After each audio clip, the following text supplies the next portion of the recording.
I often think about what advice I'd have for a friend starting their first vegetable garden.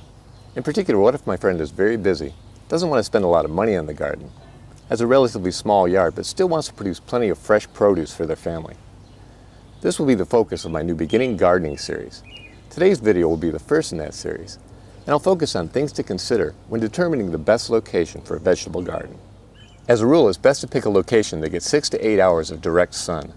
Fruiting crops in particular benefit from at least this much direct sun, while root and leafy vegetables can tolerate more partial shade. Full morning sun and some afternoon shade is a great combination for a vegetable garden. When you have free time over the course of a day, I recommend observing how the sun falls on different areas of your yard and taking notes on how much sun each area gets. If you're planting a summer garden, make sure to do this in late spring or summer so that your observations will be as accurate as possible.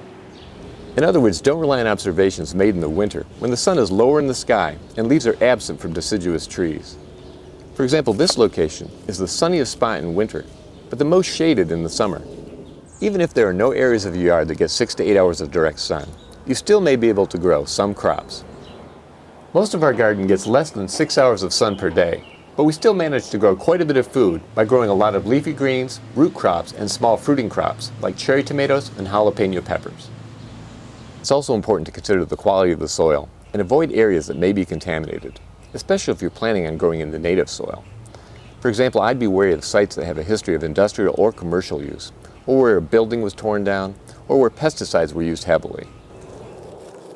When in doubt about heavy metals, it's best to have the soil tested for contaminants before planting a garden in native soil. It's also a good idea to have the soil tested for nutrients, pH, and organic matter. Here in the U.S., this particular test is inexpensive and available through agricultural extension offices. A soil test can save you a lot of time, money, and guesswork in the long run by identifying what the soil really needs and doesn't need.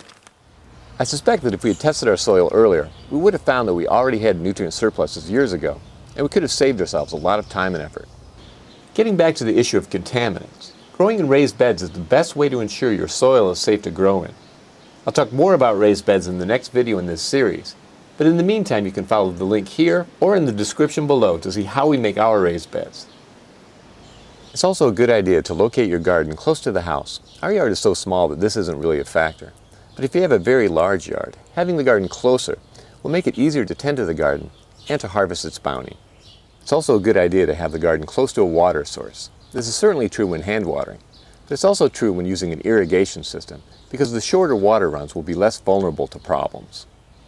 One thing I didn't consider when starting our garden was slope. Our yard has a slight north-facing slope. In other words, it slopes away from the sun. This can result in the soil warming more slowly in the spring, and the garden getting off to a slower start. Because we were already at a disadvantage with limited sun, I decided to correct the slope when I built our raised beds.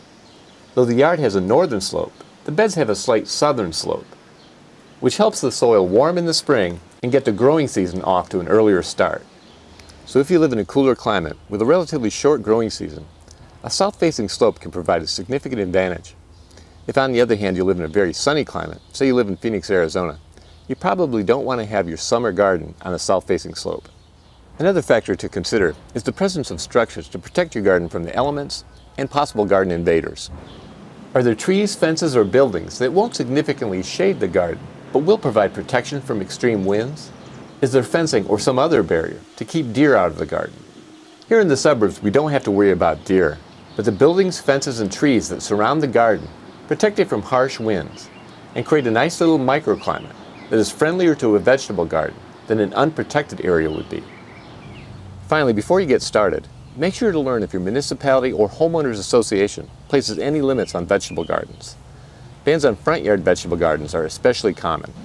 We grow some edibles out front that pass as ornamentals, but if we wanted to grow a full-blown vegetable garden, we'd have to get a permit.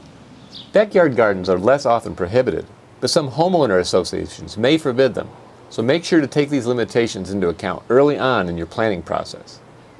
I hope you enjoyed this first video and what I hope to be a series of videos for beginning gardeners.